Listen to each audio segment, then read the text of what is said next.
केंद्र सरकार ने संसद में वक्फ बोर्ड संशोधन बिल पेश कर दिया, लेकिन प्रतापगढ़ से यह हैरान करने वाला मामला सामने आया।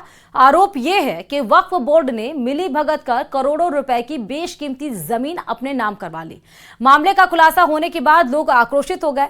गुस्साए लोगों ने नारेबाजी की और कलेक्टर को ज्ञापन भी सौंपा। प्रतापगढ़ से आया हैरान करने वाला मामला। करोड़ों की संपत्ति कैसे हुई वक्फ बोर्ड के नाम? गुस्साए लोगों ने लगाया मिली भगत का आरोप। जिनकी जमीन उन्हें भी नहीं लगी कानो कान खबर। भारत माता की जय। हिंदू इसकी बात करेगा, प्रतापगढ़ में लोगों का विरोध उस फैसले के खिलाफ है जिसमें 2023 में करोड़ों रुपए की जमीन वक्फ के नाम हो गई। आरोप है कि तत्कालीन कांग्रेस सरकार के शासन में ये सब हुआ। जिस जमीन को वक्फ बोर्ड के नाम किया गया उसमें नगर परिषद, आर्य समाज मंदिर, रीको समेत निजी खातेदारों की जमीन थी। जानकारी की माने तो आर्य समाज मंदिर ने कानूनी लड़ाई के बाद अपनी जमीन वापस पा ली, लेकिन दूसरी संस्थाओं की जमीन आज भी वक्फ बोर्ड के नाम दर्ज है, जिसका पता न तो नगर परिषद के अधिकारियों को है और न ही रीको के अधिकारियों को। ऐसे में आवंटन की इस पूरी प्रक्रिया पर ही सवाल खड़े हो रहे हैं। देखो, जो कानून, ये प्रॉब्लम पूरे भारत में सब जगह आ रही थी, इसीलिए देश के प्रधानमंत्री मोदी जी ये कानून बना रहे हैं। आरोप है कि साल 2023 में कांग्रेस शासन के दौरान प्रदेश वक्फ बोर्ड के सर्वे आयुक्त द्वारा प्रतापगढ़ तहसीलदार को नगर परिषद की बेशकीमती जमीनें जो दरगाह मैदान, पीर बाग, पुराने कब्रिस्तान और बगवास स्थित दरगाह के पास हैं, उन जमीनों को वक्फ बोर्ड के नाम दर्ज कराने के निर्देश दिए गए। आरोप है कि तत्कालीन तहसीलदार द्वारा वक्फ बोर्ड से ही दिशा निर्देश मांगे गए, जबकि किसी दूसरे से सलाह नहीं ली गई, जिसके बाद ये जमीन वक्फ बोर्ड के नाम दर्ज हो गई और किसी को कानो कान खबर तक नहीं हुई। ये अलॉटमेंट हुआ है 25 जनवरी 2023 और इस बारे में जो भी तकनीकी दृष्टि से इसकी पूरी जांच करा के अगर इसमें कुछ गलत हुआ है तो ईदगाह के अलावा भी 17 जमीनें, आर्य मंदिर और कई और जमीनें जो 17 जमीन शहर के अंदर जांच कराएंगे। 2 साल बाद मामले के उजागर होने पर हिंदू समाज में आक्रोश फैल गया।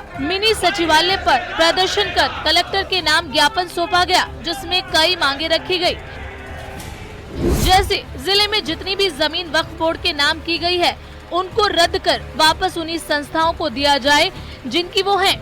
दूसरी तरफ नगर परिषद आयुक्त ललित सिंह ने भरोसा दिया है कि वो इस मामले में जानकारी हासिल करेंगे कि कैसे ये जमीन वक्फ बोर्ड के नाम दर्ज की गई, साथ ही सर्वे कराने की बात भी कही।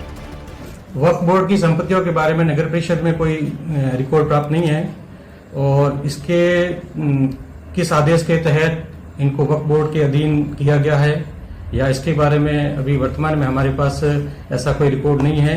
और राजस्व रिकॉर्ड के तहत इनको वक्फ बोर्ड के अधीन किया गया है, तो इसके बारे में अभी वर्तमान में जानकारी प्राप्त करके आपको इसमें अवगत कराएगा। अवैध कब्जों पर रोकथाम के लिए ही सरकार वक्फ संशोधन बिल लाई है, जिससे वक्फ बोर्ड में मिली भगत कर जमीन कब्जाने के धंधे पर रोक लगाई जा सके। प्रतापगढ़ से न्यूज़ 18 राजस्थान के लिए चंचल कुमार सनाडे की रिपोर्ट। और चलिए खबरों पे आगे बढ़ते हुए बात धौलपुर से खबर की करते हैं। धौलपुर में बीजेपी नेता के घर पर बुलडोजर चला है। 4 बार के पार्षद अकील अहमद बॉबी के घर पर इस पूरी रात उनके घर पर बुलडोजर की कार्रवाई को अंजाम दिया गया। गुरुद्वारा रोड पर 2 मंजिला बिल्डिंग बनी थी। पार्षद अकील अहमद ने नगर परिषद पर आरोप लगाया कि ये वैध निर्माण होने के बावजूद भी इस पर कार्रवाई की गई है।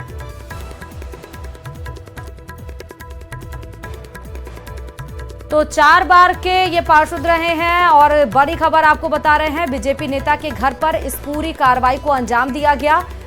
पार्षद अकील अहमद ने नगर परिषद पर आरोप लगाया है कि ये जिस जमीन पर इनकी घर खड़ा था, जिस बिल्डिंग खड़ी थी, वो वैध था, लेकिन उसके बावजूद भी इसको ध्वस्त किया गया। इसके ऊपर बुलडोजर की कार्रवाई की गई। कोटा से बड़ी खबर है, रिश्वत लेते 2 कांस्टेबल गिरफ्तार किए गए हैं और इस बाबत इस मुकदमे में मदद की एवज में ये 10,000 की रिश्वत मांगी गई थी। 10,000 की रिश्वत लेते हुए दोनों कांस्टेबल को रंगे हाथों गिरफ्तार किया गया और उन दोनों कांस्टेबल की आज कोर्ट में पेशी की जाएगी। कांस्टेबल एसीबी ने रिश्वत लेते हुए दोनों को गिरफ्तार किया था। दोनों कांस्टेबल को रिश्वत लेते हुए गिरफ्तार किया गया। 10,000 की रिश्वत लेते हुए दोनों को पकड़ा गया था। बनवीर आचार्य और मनीष जांगड़ दादाबाड़ी थाने में तैनात है। मारपीट के मामले में परिवादी के बेटे को बचाने की एवज में ये घूस मांगी गई थी और एएसपी विजय स्वर्णकार ने इस पूरी कार्रवाई को अंजाम दिया था।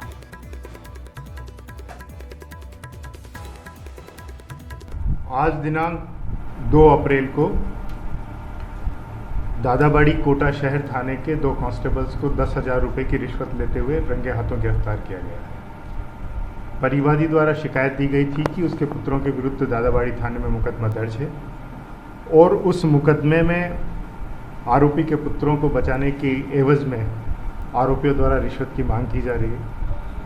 हमारे पास जब शिकायत आई थी तो उसकी पुष्टि कराई। सत्यापन के दौरान ये सुनिश्चित हुआ कि आरोपियों द्वारा 30,000 रुपये की मांग परिवादी से की जा रही है। उसी के कंटिन्यूएशन में आज ट्रेप कार्रवाई का आयोजन किया गया और जो 2 कांस्टेबल्स हैं बनवीर आचार्य और मनीष जांगड़, इनको परिवादी से 10,000 रुपये लेते हुए रंगे हाथों गिरफ्तार किया गया। सर, परिवादी भी उन्होंने इतना परेशान कर दिया कि उसको मजबूरन एसीबी होना पड़ा। हाँ। लगातार दबाव बना रहे थे कि सर किस तरह से परिवादी के जो 2 पुत्र हैं उनके खिलाफ मुकदमा दर्ज था और उसी में उसको